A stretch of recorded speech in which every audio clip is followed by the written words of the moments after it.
Hola, arrancamos este análisis donde vamos a reflexionar colectivamente sobre algo fundamental, nuestras prácticas educativas.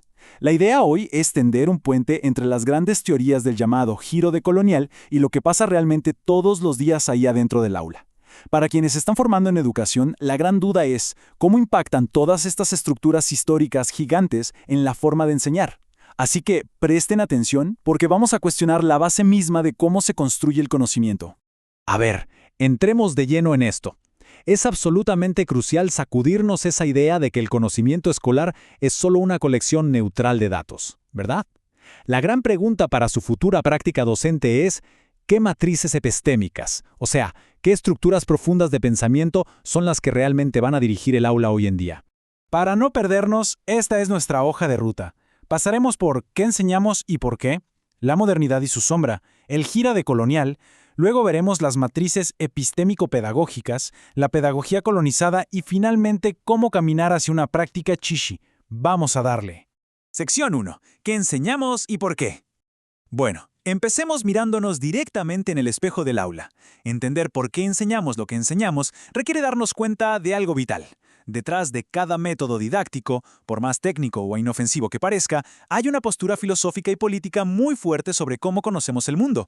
Y aquí es donde el autor Facundo Ferreiros nos trae un concepto que es una verdadera revelación, las matrices epistémico-pedagógicas. Fíjense que esto no es solo intelecto puro, es un tejido súper complejo. Sí, tiene categorías teóricas, pero también está hecho de emociones, memorias e incluso expresiones corporales que moldean activamente cómo miramos el mundo y cómo invitamos a los estudiantes a conocerlo.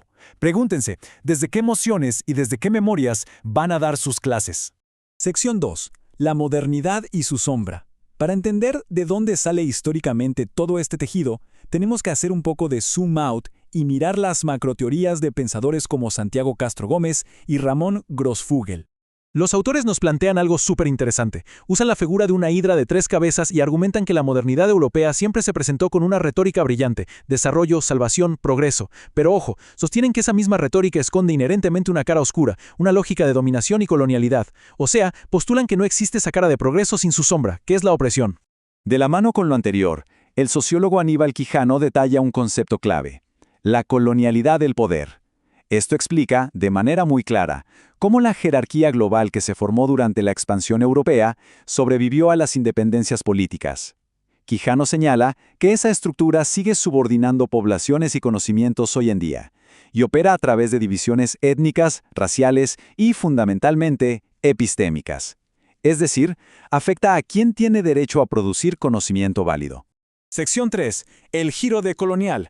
Ante esta estructura tan arraigada, lógicamente surge una respuesta académica que busca replantear radicalmente cómo validamos ese conocimiento.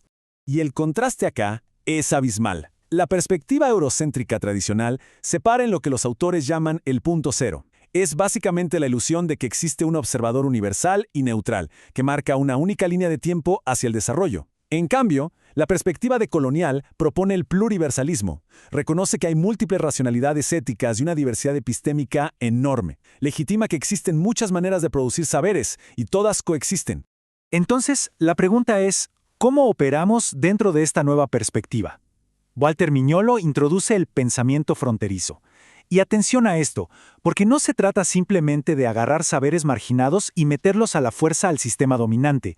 Se trata de pensar desde los márgenes mismos. Requiere reconocer esas experiencias subalternizadas y crear una ruptura real, usar otra lógica para cambiar por completo las reglas de la conversación. Para aterrizar esta teoría en la experiencia vivida, el texto rescata una metáfora brutal de la pensadora Gloria Anzaldúa.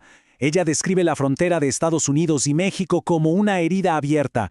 Es una imagen poderosísima que demuestra el inmenso peso histórico y emocional que cargan quienes viven en la diferencia colonial. Nos recuerda que el conocimiento no es solo teoría abstracta.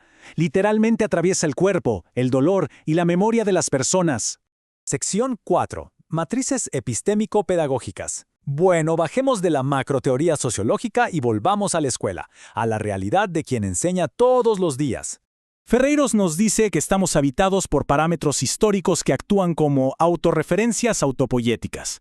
Suena complejo, pero es como si operáramos con sistemas que se reciclan a sí mismos en piloto automático. Estas matrices dictan, casi en silencio, qué es válido enseñar y cómo hay que entregarlo. Así que cuestionémonos, ¿qué rutinas comunes, qué posturas corporales o qué emociones van a repetir frente a sus estudiantes sin siquiera darse cuenta? Sección 5. La pedagogía colonizada. Exactamente. ¿Qué pasa cuando estas matrices históricas no se cuestionan y las dejamos andar solas en piloto automático? Pues se manifiesta de maneras muy tangibles. Este esquema diagnóstico es clave. Piensen si han visto estos síntomas en las escuelas. Un control estricto que busca homogeneizar a todos, relaciones superpiramidales y jerárquicas, y un currículo que se presenta como algo neutral, totalmente desconectado de su origen político y social.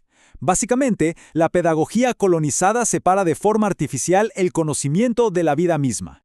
Frente a ese panorama, Ferreiros trae las ideas de Stella Quintar. Ella hace una distinción brillante. Nos advierte que la pedagogía tradicional entrega el conocimiento como si fuera un objeto muerto, un dato fabricado por expertos que el estudiante solo debe acumular pasivamente. Por otro lado, la pedagogía de la potencia exige provocar el deseo genuino de saber usando el pensamiento crítico para interpretar el mundo.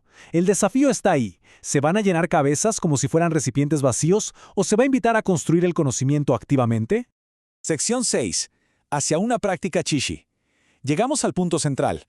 ¿Cómo transformamos genuinamente nuestra práctica sabiendo que intentar volver a un pasado precolonial puro es romántico pero imposible?